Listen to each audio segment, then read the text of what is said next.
Exclusive గా చూస్తూ ఉన్నాము 2025-2026కి సంబంధించి ఈ రోజు నిర్మలా సీతారామన్ బడ్జెట్ ను ప్రవేశపెట్టారు. దీనికి సంబంధించి చాలా ఉత్కంఠ నడిచింది. సో ఈ బడ్జెట్ లో ఏమేమి ఉన్నాయి, ఏమేం ప్లస్ కాబోతూ ఉన్నాయి, మైనస్ కాబోతూ ఉన్నాయి అండ్ అలాగే ఆర్థిక వ్యవస్థలో ప్రతి అంశాన్ని స్పృశించేలా బడ్జెట్ ఉందని చెప్తూ ఉన్నారు. సో దానికి సంబంధించి చాలా విషయాలే ప్రస్తావించారు. సో దీనికి సంబంధించి మరిన్ని అప్డేట్స్ అందించడానికి మనతో పాటు ఢిల్లీ నుంచి మా ప్రతినిధి శివ జాయిన్ అవుతున్నారు. శివ, ఈ బడ్జెట్ వల్ల ఒకటే ఒక క్వశ్చన్, ఎవరికి లాభం ఎవరికి నష్టం అంటే ఏం చెప్పొచ్చు? మౌనిష బడ్జెట్ ప్రవేశపెడతారు అని ముందు రోజు నుంచి కూడా పలు ఊహాగానాలు వ్యక్తమయ్యాయి. మరి ముఖ్యంగా మధ్యతరగతి ప్రజలకు ఈ వేతన జీవులు ఎవరైతే ఉన్నారో వారికి ట్యాక్స్ మినహాయింపు ఏదైతే ఉంటుందో దాని గురించి పలు ఊహాగానాలు వ్యక్తమయ్యాయి. 10 నుంచి 15 లక్షల వరకు మినహాయింపు ఇస్తారు అనేది అందరూ కూడా అంచనా వేశారు.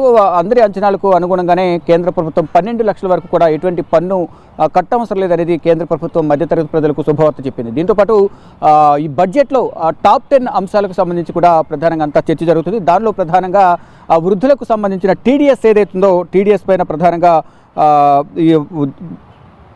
టీడీఎస్కు సంబంధించి ఊరట లభించిందని చెప్పాలి. ఆదాయపు పన్నుకు సంబంధించి చెల్లింపుదారులకు గుడ్ న్యూస్ కూడా విధించింది. కొత్త పన్ను విధానంలో 12 లక్షల వరకు, ఇంతకుముందు చెప్పినట్లుగా 12 లక్షల వరకు కూడా సున్నా పన్ను, అంటే ఎటువంటి పన్ను చెల్లించాల్సిన అవసరం లేదనేది ప్రధానంగా నిర్మలా సీతారామన్ ఈరోజు లోక్సభలో ప్రవేశపెట్టిన బడ్జెట్లో వివరించారు. మరోవైపు కేంద్ర ఆర్థిక మంత్రి నిర్మలా సీతారామన్ వీటితో పాటు పలు కీలక అంశాలు కూడా మెన్షన్ చేశారు. వచ్చే 5 ఏళ్లలో 75,000 మెడికల్ సీట్లను, దేశవ్యాప్తంగా ఉన్న మెడికల్ కాలేజీలకు సంబంధించి 75,000 మెడికల్ సీట్లను కూడా కేటాయిస్తామంటూ తెలిపారు. మరోవైపు ఇటు వచ్చే 3 ఏళ్లలో హాస్పిటల్తో సంబంధించి డే కేర్ క్యాన్సర్ హాస్పిటల్స్ కొన్ని జిల్లాల్లో, దాదాపు ఈ డే కేర్ హాస్పిటల్కి సంబంధించి జిల్లా వ్యాప్తంగా కూడా రాష్ట్రంలో ఉన్న అలాగే దేశవ్యాప్తంగా ఉన్న అన్ని జిల్లాల్లో కూడా డే కేర్ హాస్పిటళ్లను ఏర్పాటు చేసేందుకు కూడా ప్రణాళికను సిద్ధం చేస్తే దానికి సంబంధించిన నిధులు కూడా కేంద్ర ప్రభుత్వమే సమకూరుస్తుందంటూ కూడా తెలియజేస్తారు. ఇక వచ్చే వారం ట్యాక్స్ సంబంధించి ఇన్కమ్ ట్యాక్స్ బిల్లు ప్రవేశపెడతామంటూ కూడా నిర్మలా సీతారామన్ తెలియజేస్తారు. అంటే ఈరోజు ప్రవేశపెట్టే బిల్లులోనే ఈ ఇన్కమ్ ట్యాక్స్ రాయితీలకు సంబంధించి, ఇన్కమ్ ట్యాక్స్ సంబంధించి ఐటీ రిటర్న్స్ ఎవరైతే ఫైల్ చేస్తారో దానికి సంబంధించి ప్రధానంగా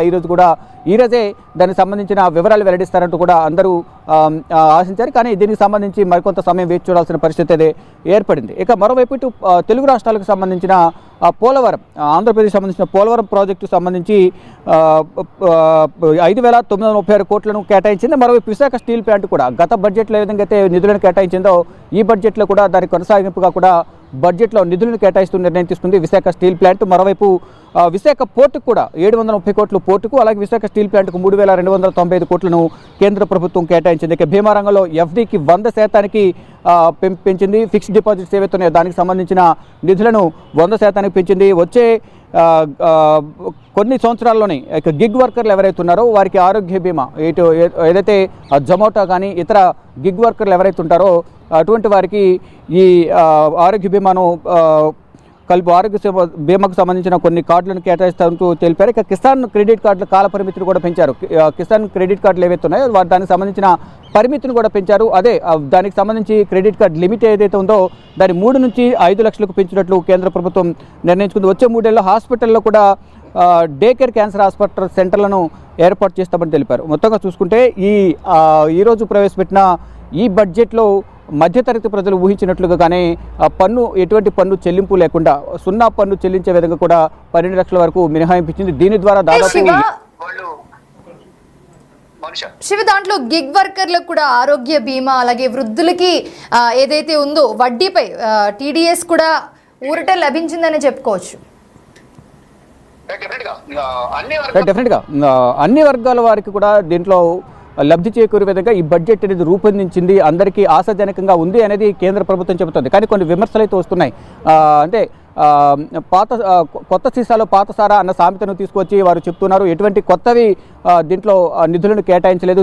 ఇటు తెలంగాణకు ఎటువంటి నిధులు కేటాయించలేదు. ఇటు బీహార్కి మాత్రం రానున్న ఎన్నికలు, వచ్చే నవంబర్లో ఎన్నికలు ఉన్నాయి కాబట్టి బీహార్కు వరాలజ్జాలు కురిపించారు. ఎన్నికలను దృష్టిలో ఉంచుకుని ఇదొక రాజకీయ బడ్జెట్గా ఉంది తప్ప ప్రజలకు లబ్ధి చేకూర్చే విధంగా, పేదలకు లబ్ధి చేకూర్చే విధంగా లేదు అనేది కూడా విపక్ష పార్టీలు అయితే ఆరోపిస్తున్నాయి. అంటే బుల్లెట్ గాయాలకు బ్యాండేడ్ వేశారు అనేది ఇటు ప్రతిపక్ష నాయకుడు రాహుల్ గాంధీ కూడా ట్వీట్ ద్వారా స్పందించారు. మరోవైపు ఇటు మల్లికార్జున ఖర్గే కానీ ఇతర ప్రతిపక్ష నేతలందరూ కూడా ఈ బడ్జెట్ను ఎద్దేవా చేస్తూ అనేక విమర్శలు చేశారు. అంటే ఎటువంటి లబ్ధి అనేది మధ్యతరగతి ప్రజలకు పేద ప్రజలకు లేదు. కేవలం వారికి అనుకూలంగా ఉన్న వారికి ఈ ప్రాజెక్టులకు సంబంధించి నిధులు కేటాయించడం కానీ, ఇటు వారి ప్రభుత్వానికి సంబంధించి ప్రభుత్వం నిలబడడానికి కారణమైన నితీష్ కుమార్ బీహార్లో ఉన్నారు కాబట్టి, ఫర్దర్గా అక్కడ ఎన్నికలు వస్తున్నాయి కాబట్టి బీహార్కి ఎక్కువ నిధులు కేటాయించారనే ఒక విమర్శ అయితే ప్రతిపక్ష పార్టీల నుంచి వస్తున్నాయి. కానీ పక్క రాష్ట్రమైన తెలుగు రాష్ట్రానికి సంబంధించి సీఎం రేవంత్ రెడ్డి పలుమార్లు ప్రధాని నరేంద్ర మోడీ, కేంద్ర హోంమంత్రి అమిత్ షా, అలాగే ఆర్థిక శాఖ మంత్రి నిర్మలా సీతారామన్ను కలిసినప్పటికీ తెలంగాణకు ఎటువంటి నిధులు కేటాయించలేదనే విమర్శ కూడా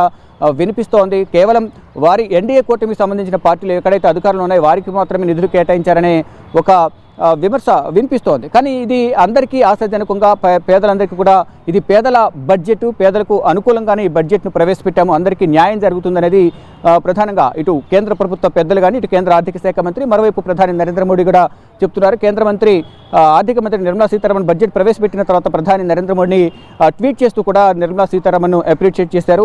ఇటు 12 లక్షలకు సంబంధించి సున్నా పన్ను ఏదైతే ఉందో పన్ను చెల్లించాల్సిన అవసరం లేదు అనేది ఏదైతే బడ్జెట్లో ప్రవేశపెట్టారో దానికి సంబంధించి నిర్మలా సీతారామన్ కూడా అభినందనలు తెలిపారు. ఇక నేను ఎన్నికల ప్రచారంలో భాగంగా పేదలకు కూడా లక్ష్మీ కటాక్షం ఉంటుందంటూ కూడా ఈ ట్యాక్స్కి సంబంధించి ట్యాక్స్ బెనిఫిట్ ఏదైతే ఉందో దాన్ని ఉద్దేశించి ఇండైరెక్ట్గా ముందుగానే సంకేతం ఇచ్చారనేది నిన్నటి వరకు ఒక ప్రచారం జరిగింది. దాన్ని నిజం చేస్తూ ఈరోజు కేంద్ర బడ్జెట్లో ఆ 12 లక్షల వరకు కూడా పన్ను చెల్లించిన అవసరం లేదనేది కూడా చెప్తున్నారు. అంటే దీనివల్ల సంవత్సరానికి 80,000 వరకు కూడా మాకు మిగులుతుంది అనేది వేతన జీవులు, అంటే నెలవారీ జీతం తీసుకున్నవారు కానీ మధ్యతరగతి ప్రజలందరూ కూడా చెప్తున్నారు. దానిలో భాగంగా ఈ 80,000 అనేది మేము వేరే వైపు దాన్ని సేవింగ్స్ వైపు తీసుకువెళ్ళే అవకాశం ఉంటుంది, మాకు ఎంతో లబ్ధి చేకూరుతుంది అనేది మధ్యతరగతి ప్రజలైతే హర్షం అయితే వ్యక్తం చేస్తున్నారు. కానీ ప్రతిపక్ష పార్టీల నుంచి విమర్శ వస్తున్నాయి. ఇది ఒక రాజకీయ బడ్జెట్ తప్ప ఎటువంటి లబ్ధి అనేది ప్రజలకు కలగడం లేదు అనేది కూడా విమర్శిస్తున్నారు. ఇక మొత్తం చూసుకుంటే ముందు చెప్పినట్టుగా మొత్తం టాప్ 10 బడ్జెట్లో దీనికి సంబంధించి పోలవరం ప్రాజెక్టు కానీ, ఇటు ఆంధ్ర రాష్ట్రానికి సంబంధించి విశాఖ పోర్టు, మరోవైపు రైల్వే, స్టీల్ ప్లాంట్, వీటన్నిటి కూడా బిల్లులకు సంబంధించి నిధులను కేటాయిస్తున్నారు. ఇక ఇన్కమ్ ట్యాక్స్ బిల్లు మాత్రం వచ్చే వారం వరకు వేచి చూడాల్సి ఉంది. వృద్ధులకు వడ్డీపై టీడీఎస్, మరోవైపు బీమా రంగంలో 100% ఎఫ్డీ, వచ్చే 5 ఏళ్లలో 75,000 మెడికల్ సీట్లను దేశవ్యాప్తంగా కేటాయిస్తామని తెలిపారు. గిగ్ వర్కర్లకు ఆరోగ్య బీమా, కిసాన్ క్రెడిట్ కార్డుల పరిమితి 3 లక్షల నుంచి 5 లక్షలకు పెంచడం, వచ్చే 3 ఏళ్లలో హాస్పిటల్లో డే కేర్ హాస్పిటల్కి సంబంధించి క్యాన్సర్ సెంటర్లను కూడా ఏర్పాటు చేస్తామని తెలిపారు. మొత్తంగా చూసుకుంటే ఈ బడ్జెట్ అనేది ప్రజలందరికీ కూడా ఆమోదయోగ్యంగా ఉంది అనేది కేంద్ర ప్రభుత్వం చెబుతుంటే ఇది ఆమోదయోగ్యం కాదు, ఇది ప్రజల బడ్జెట్ కాదు, ఇది రాజకీయ బడ్జెట్ అంటూ ప్రతిపక్షాలు విమర్శిస్తున్నాయి.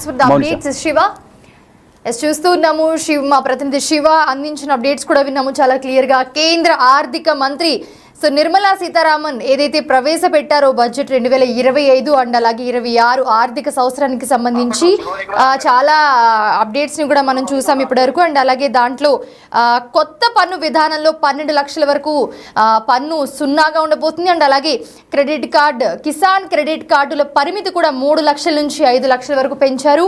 అండ్ అలాగే గిగ్ వర్కర్లకు ఆరోగ్య బీమా, వృద్ధులకు వడ్డీపై టీడీఎస్, ఊరట, ఇలా చాలా అంశాలు కూడా దీంట్లో ఉన్నాయి.